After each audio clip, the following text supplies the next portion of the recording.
El sol de la mañana de California, ese que prometía fortunas en las postales y en los sueños de tantos, no tenía nada de dorado.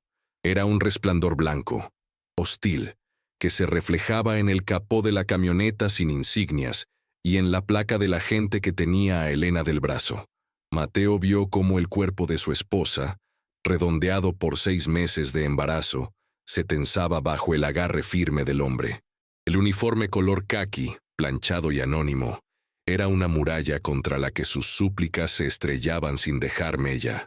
«Por favor», repetía Mateo, su voz quebrándose, convirtiéndose en un eco inútil en el aire denso de la mañana. «Está embarazada. No pueden hacer esto». El agente, un hombre de mandíbula cuadrada y ojos que no veían personas sino expedientes, ni siquiera giró la cabeza. Su atención estaba en la puerta abierta de la camioneta, un rectángulo de oscuridad que esperaba para tragarse a Elena. Ella lo miró, y en sus ojos no había solo miedo, sino una pregunta que lo desgarró por dentro. «¿Vas a dejar que me lleven?». La mano del agente se apretó, y un pequeño gemido se escapó de los labios de Elena. Fue un sonido casi imperceptible, ahogado por el ruido del tráfico lejano, pero para Mateo fue un trueno que sacudió los cimientos de su mundo. Vio cómo la empujaban, con una eficiencia brutal y deshumanizada, hacia el interior del vehículo. No hubo delicadeza, no hubo consideración por el vientre que albergaba a su hijo. Fue un movimiento de carga, como si movieran una pieza de mobiliario y no a una mujer a punto de dar a luz. El mundo de Mateo se contrajo hasta convertirse en ese instante. El codo de la gente contra la espalda de Elena, el sonido metálico de la puerta al cerrarse, el silencio repentino que cayó después. Se quedó allí, de pie en la acera, mientras la camioneta se alejaba, llevándose su vida entera. El sol seguía brillando con la misma indiferencia, iluminando un mundo que de repente se había vuelto extranjero, un lugar donde las reglas que él creía entender, trabaja duro, sé una buena persona, ama a tu familia, se habían evaporado como el rocío bajo su calor implacable. No sabía que el hombre que observaba impotente cómo desaparecía esa camioneta era el mismo que pilotaba helicópteros para los ricos, el mismo que sobrevolaba sus mansiones y sus yates, un espectador silencioso, de un poder que nunca había imaginado necesitar para sí mismo. Aún no lo sabía, pero el sistema acababa de cometer un error fatal. Le había mostrado sus engranajes, y al hacerlo, le había enseñado exactamente dónde golpear. El silencio que dejó la camioneta era más ruidoso que cualquier motor. Llenaba la calle, la casa, los pulmones de Mateo. Se quedó inmóvil durante un tiempo que no pudo medir, con el eco del portazo metálico resonando en su cráneo. Luego, un torrente de actividad febril lo consumió. Llamadas, números equivocados, voces burocráticas al otro lado de la línea que le pedían un número de caso que no tenía, que le hablaban de procedimientos y jurisdicciones, palabras vacías que formaban un laberinto diseñado para agotar la esperanza. Consiguió el nombre de un abogado de oficio, un joven llamado a quien conoció en una oficina estrecha que olía a café rancio y a derrotas acumuladas. El abogado, con los ojos cansados y una pila de carpetas que amenazaba con derrumbarse sobre su escritorio, fue honesto. «Estos casos son difíciles, Mateo. El sistema está diseñado para ser rápido y eficiente, no necesariamente justo». La palabra eficiente sonó como un insulto. Eficiente había sido el agente que empujó a su esposa embarazada. Eficiente había sido la desaparición de Elena de su vida. El abogado le explicó el proceso: audiencias preliminares, fianzas que probablemente serían denegadas, la posibilidad de deportación antes de que pudieran montar una defensa sólida. Cada palabra era un ladrillo más en el muro que lo separaba de Elena. Se sentía como un fantasma en su propia casa. La ropa de Elena todavía estaba en el armario, su taza de café junto al fregadero. Por la noche, se sentaba en el cuarto que estaban preparando para el bebé, con las paredes a medio pintar de un amarillo suave que ella había elegido. Recordó una tarde, solo unas semanas antes, cuando estaban armando la cuna. Elena se había reído, su risa llenando el pequeño cuarto, mientras él luchaba con las instrucciones. «Serás mejor cambiando pañales que armando muebles, mi amor», le había dicho, poniendo una mano sobre su vientre. En ese momento su futuro parecía tan sólido como la madera de esa cuna, una promesa tangible de felicidad. Ahora, esa misma cuna era un monumento a un futuro robado. El sistema, con su eficiencia impersonal, no veía a la mujer que reía, no veía al niño que aún no había nacido. Veía un nombre en una lista, un número de expediente, una estadística que debía ser procesada. Mateo comprendió que para luchar contra una máquina no podía apelar a su corazón, porque no lo tenía. Tenía que encontrar su interruptor de apagado. Para los hombres que pagaban sus servicios, Mateo era invisible. Era la mano firme en el cíclico, la voz tranquila en los auriculares que anunciaba el tiempo de llegada, una parte funcional y anónima de su opulencia. Desde la burbuja de plexiglás de su helicóptero Bell 206, observaba un mundo que operaba con una lógica diferente. Volaba sobre viñedos que se extendían como alfombras verdes hasta el horizonte, propiedad de familias que medían su historia en generaciones de riqueza. Transportaba a ejecutivos de tecnología a reuniones en rascacielos de cristal en San Francisco, hombres que hablaban de disrumpir industrias, mientras ignoraban por completo las vidas que sus innovaciones disrumpían. Escuchaba sus conversaciones, fragmentos de acuerdos multimillonarios, quejas sobre los mercados de valores, planes para vacaciones en islas privadas. Hablaban con una certeza casual, la confianza de quienes nunca han tenido que dudar de que el mundo estaba hecho a su medida. Mateo, mientras tanto, mantenía el helicóptero estable contra los vientos de la bahía, su mente a kilómetros de distancia, en un centro de detención frío y anónimo. La ironía era tan afilada que sentía que podía cortarlo. Él, que navegaba los cielos con una precisión milimétrica, que tenía en sus manos la vida de estos titanes de la industria, era completamente impotente en el suelo. El contraste era una lección diaria sobre el poder. El poder no era la habilidad de volar una máquina compleja. El poder era la capacidad de hacer una llamada telefónica y cambiar las reglas, de firmar un cheque y hacer que los problemas desaparecieran, de existir en un plano donde las consecuencias eran para otros. Un día, mientras transportaba a un magnate inmobiliario sobre el centro de Los Ángeles, el hombre señaló hacia abajo, hacia el edificio monolítico del Tribunal Federal. «Ahí es donde aplastamos a la competencia», dijo con una risa satisfecha, antes de volver a su teléfono. Mateo miró el edificio. Desde arriba, parecía un simple bloque de hormigón en un mapa, pero sabía que dentro de sus muros se decidía el destino de personas como Elena. Era una fortaleza, diseñada para intimidar y abrumar. Pero desde su perspectiva, desde el cielo, vio algo más. Vio sus límites, vio su azotea plana, vio sus accesos. Por primera vez, no lo vio como un civil indefenso mirándolo desde abajo, sino como un piloto evaluándolo desde arriba. Fue un pensamiento fugaz, una chispa de locura nacida de la desesperación, pero se alojó en su mente. Él conocía el lenguaje del cielo, de las corrientes de aire, de los puntos ciegos y de las aproximaciones. Y el sistema, tan poderoso y arrogante en su dominio terrenal, nunca miraba hacia arriba. La sala del tribunal era un estudio en tonos de beige y madera oscura, un espacio diseñado para absorber la emoción y dejar solo el frío esqueleto de la ley. El aire era denso, inmóvil, cargado con el peso de innumerables vidas reducidas a procedimientos.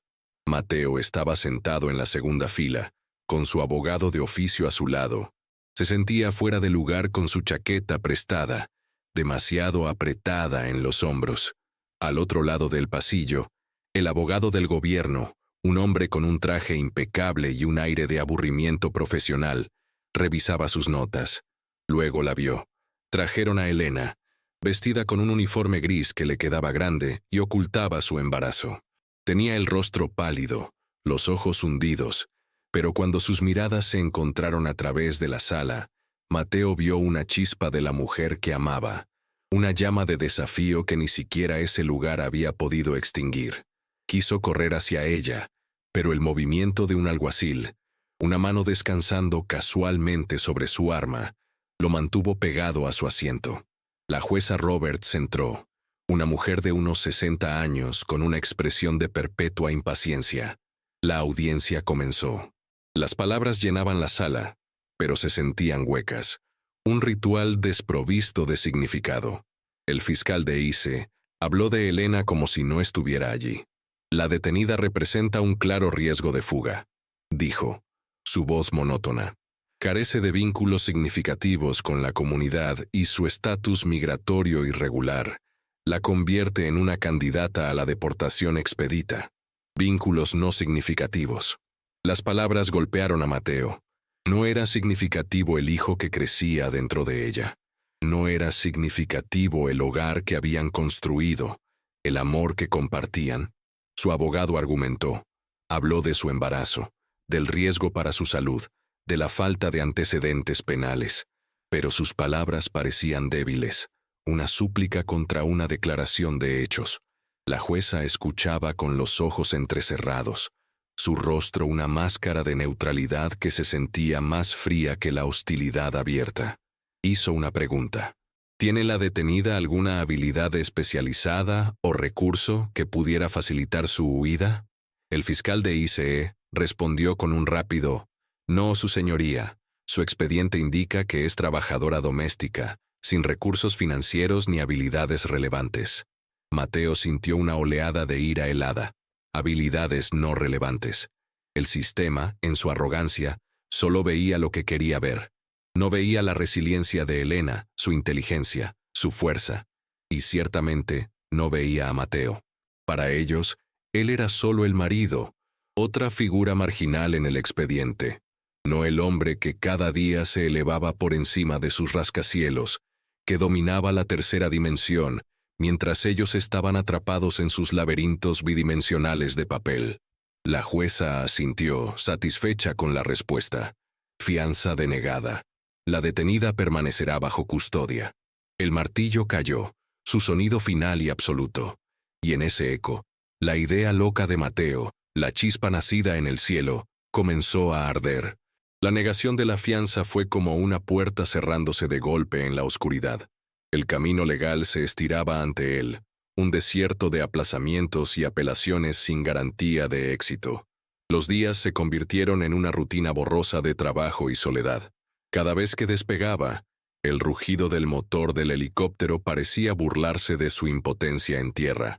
Pero la desesperación es un combustible poderoso, y en la mente de Mateo, estaba comenzando a refinar esa idea cruda y salvaje en un plan. Recibió una carta de Elena, escrita en un papel delgado y frágil, que parecía a punto de desintegrarse en sus manos. Sus palabras eran un faro. No se quejaba de las condiciones ni del miedo, aunque Mateo podía leerlo entre líneas. En cambio, le hablaba del bebé, de las pataditas que sentía, de los nombres que estaba considerando. «Sé fuerte por los dos, mi amor», escribió al final. «Recuérdales quiénes somos». Esa frase se convirtió en su mantra. Recuérdales quiénes somos. No somos un número de expediente. No somos un riesgo de fuga. Somos una familia. La idea ya no era una fantasía. Se convirtió en un problema de logística, un desafío técnico, el tipo de problema que Mateo sabía cómo resolver. Durante sus vuelos, su visión del paisaje urbano cambió. Ya no veía edificios. Veía obstáculos y corredores de viento. Ya no veía tejados. Veía posibles zonas de aterrizaje. La azotea del Tribunal Federal se convirtió en una obsesión. La sobrevolaba desde diferentes ángulos, a diferentes horas del día, memorizando la ubicación de las unidades de aire acondicionado, las antenas, las claraboyas. Usaba el software de planificación de vuelo de su trabajo para trazar trayectorias no autorizadas, calculando el consumo de combustible, los ángulos de aproximación más sigilosos, los puntos ciegos de los radares del tráfico aéreo civil. Por la noche, en su casa vacía, estudiaba mapas satelitales, leía manuales técnicos del Bell 206, repasando los procedimientos de aterrizaje en espacios confinados. Su mente, antes ocupada por la ansiedad y el dolor, ahora estaba afilada por un propósito. Había un riesgo inmenso, lo sabía. Podría perder su licencia, su libertad, todo. Podría ser calificado de terrorista. Pero ¿qué era el riesgo comparado con la certeza de perder a Elena y a su hijo en el laberinto silencioso de la burocracia? El sistema había decidido que él no tenía habilidades relevantes. Habían cometido un error de cálculo fundamental. Habían subestimado al hombre invisible en la cabina. Él no iba a atacar el sistema con sus propias armas, leyes, mociones, apelaciones. Iba a usar las suyas. Iba a usar el cielo. El plan se cristalizó en su mente, no como un acto de agresión, sino como un acto de comunicación. Era la única declaración que el sistema no podría ignorar. No se trataba de escapar, se trataba de ser visto. Empezó a prepararse con una calma que lo sorprendió. Era la calma del profesional, la misma que sentía al realizar las comprobaciones previas al vuelo. Cada paso era deliberado, metódico. Vendió su coche, una posesión que había cuidado con esmero, y guardó el dinero en efectivo. Vació su cuenta bancaria. Dejó sobres con dinero y cartas para su familia. Explicaciones que tal vez nunca tendrían la oportunidad de leer. No eran notas de suicidio, sino testamentos de su amor. Eran para un futuro en el que él podría no estar presente. La parte más difícil fue la elección del día y la hora. Necesitaba coincidir con la próxima audiencia de Elena, una formalidad procesal que sabía que terminaría en otra postergación. Necesitaba que ella estuviera allí. Necesitaba que los arquitectos de su miseria, el fiscal, la jueza, estuvieran allí para presenciarlo. A través de su abogado, se enteró de la fecha. A partir de ese momento, el reloj comenzó a correr. Se familiarizó con los protocolos de seguridad del aeródromo privado del que operaba. Sabía qué cámaras tenían puntos ciegos, a qué hora cambiaba el turno el personal de tierra, qué plan de vuelo rutinario podía presentar sin levantar sospechas. El plan era audaz en su simplicidad. Despegaría para un supuesto vuelo fotográfico panorámico sobre la ciudad, una petición común de los clientes ricos. Una vez en el aire, se desviaría de la ruta, apagaría su transpondedor en el momento preciso y se dirigiría directamente hacia el monolito de hormigón en el centro de la ciudad. El aterrizaje sería la parte más peligrosa.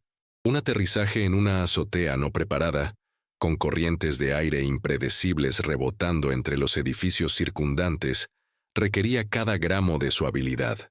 Practicó mentalmente la maniobra cientos de veces, visualizando cada ajuste del colectivo, cada corrección con los pedales, el sonido de las palas cortando el aire turbulento. No sentía miedo, sino una extraña serenidad. Había aceptado todas las consecuencias. El sistema lo había acorralado, le había quitado todo lo que importaba, y al hacerlo, sin darse cuenta, lo había liberado. Ya no tenía nada que perder, excepto la oportunidad de hacer una declaración. La noche antes de la audiencia, se sentó por última vez en el cuarto del bebé. La cuna estaba allí, esperando. No la veía como un monumento a un futuro perdido, sino como una promesa que estaba a punto de cumplir. No podía garantizarles una vida fácil, pero podía garantizarles que su padre había luchado por ellos con las únicas herramientas que tenía. Se levantó y cerró la puerta suavemente. Era hora de volar. La mañana de la audiencia se levantó antes del amanecer. El aire estaba quieto, el cielo de un color púrpura pálido. Se movió por la casa con una eficiencia silenciosa, cada acción imbuida de un propósito final. Se vistió con su uniforme de piloto, no por engaño, sino porque era quien era. Era su armadura. Dejó la llave de la casa sobre la mesa de la cocina, junto a una foto de él y Elena, sonriendo en la playa. Un último vistazo al hogar que habían construido, y luego salió por la puerta sin mirar atrás. En el aeródromo, todo transcurrió según lo planeado. El saludo somnoliento del personal de tierra, el papeleo rutinario, la caminata hacia el helicóptero que brillaba bajo las primeras luces del día. Mientras realizaba la inspección previa al vuelo, Sus manos se movían con una familiaridad experta, revisando los rotores, el nivel de combustible, los controles. Pero esta vez no era una rutina. Era un ritual. Se subió a la cabina. El olor familiar a queroseno y aviónica lo envolvió como un abrazo. Encendió los motores.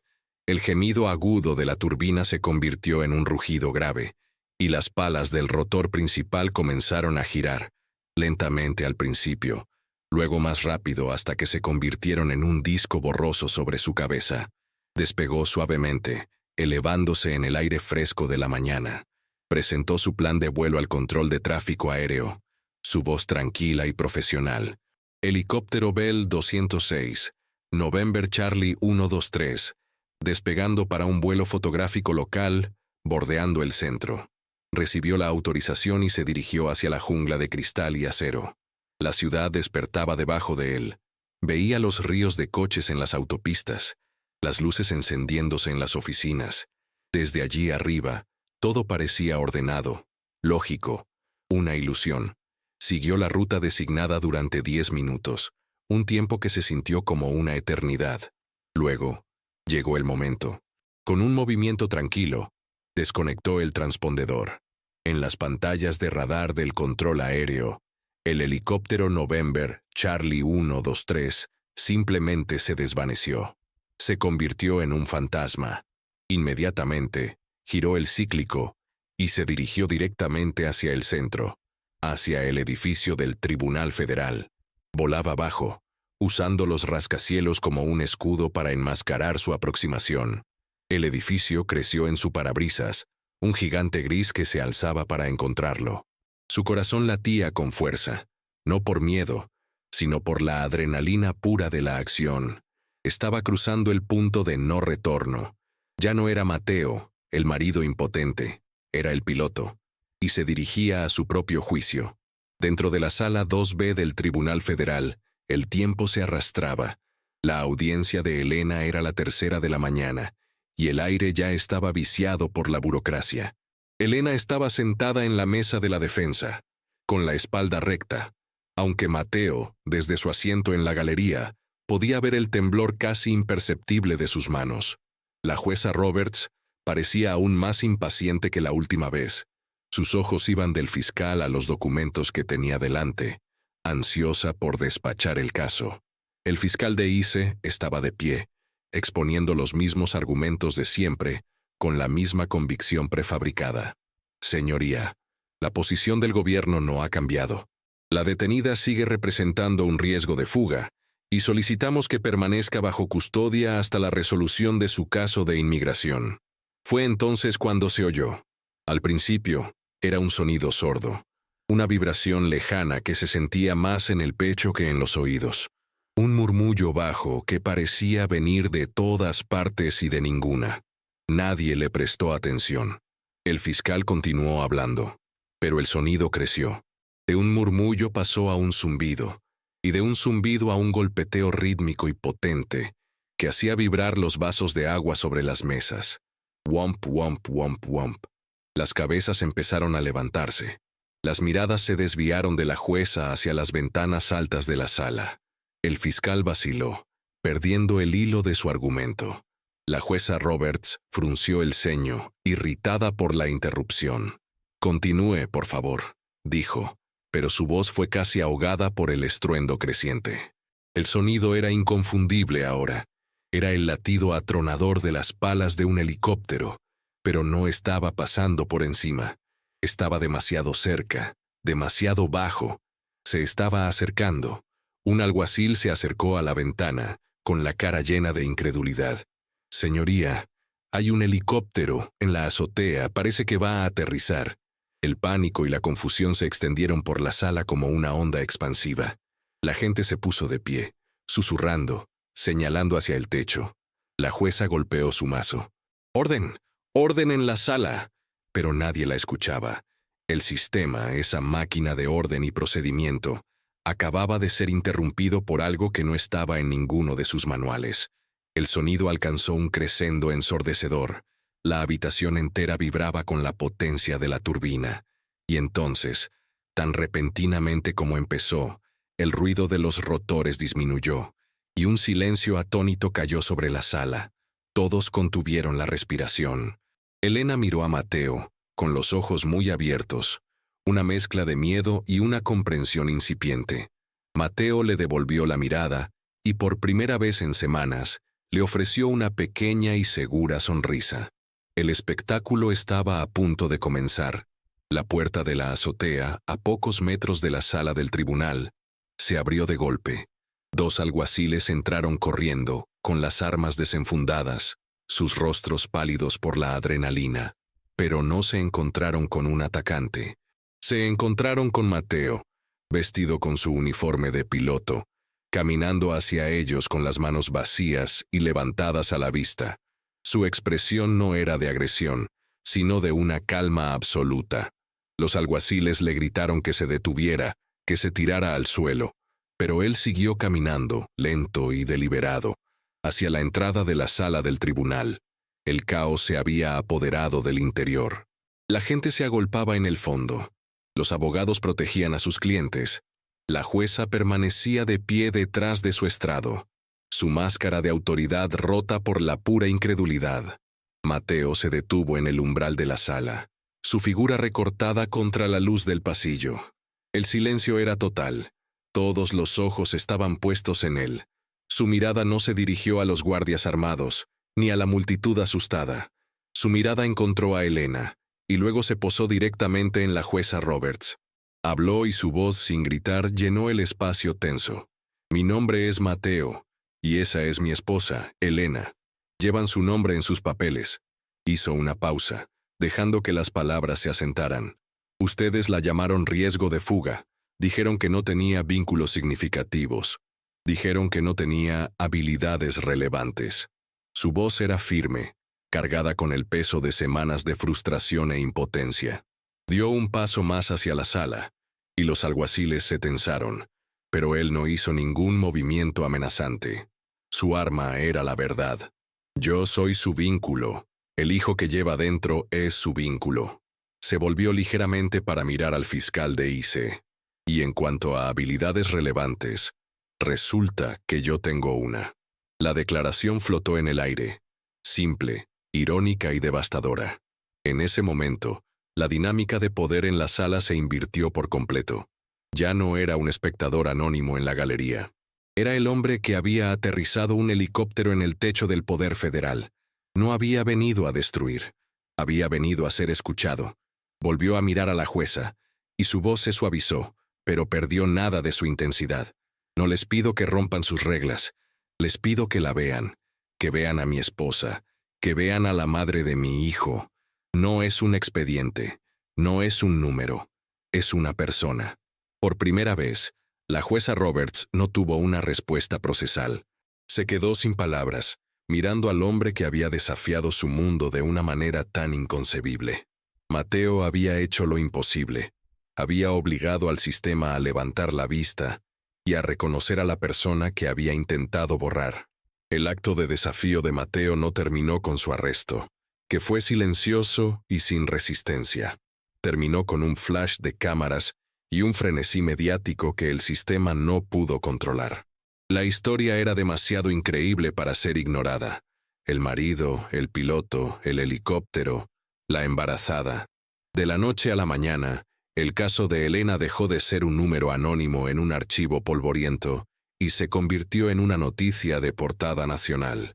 El sistema, que prospera en la oscuridad y la burocracia, fue arrastrado a la luz del escrutinio público. Las imágenes de Mateo siendo escoltado, con su uniforme de piloto, se yuxtaponían con las fotos de una Elena visiblemente embarazada. La narrativa que el gobierno había construido, la de un riesgo de fuga sin rostro, se desmoronó. La gente no veía a una inmigrante ilegal, veía a una madre y a un padre luchando desesperadamente por su familia. El contraste moral era demasiado marcado. Grupos de derechos civiles se movilizaron. Las donaciones llegaron para financiar una defensa legal de primer nivel, no solo para Mateo, sino también para Elena. El abogado de oficio, ahora parte de un equipo legal mucho más grande, Admitió que nunca había visto una inversión tan rápida de la atención pública. La presión se volvió inmensa. El fiscal de ICE, que había hablado con tanto desdén de los vínculos de Elena, ahora tenía que responder a preguntas incómodas de los periodistas en los escalones del mismo tribunal donde Mateo había aterrizado. La jueza Roberts se vio obligada a recusarse del caso debido a la publicidad sin precedentes. El nuevo juez, consciente de que todo el país estaba observando, concedió la fianza a Elena en una audiencia que duró menos de 10 minutos.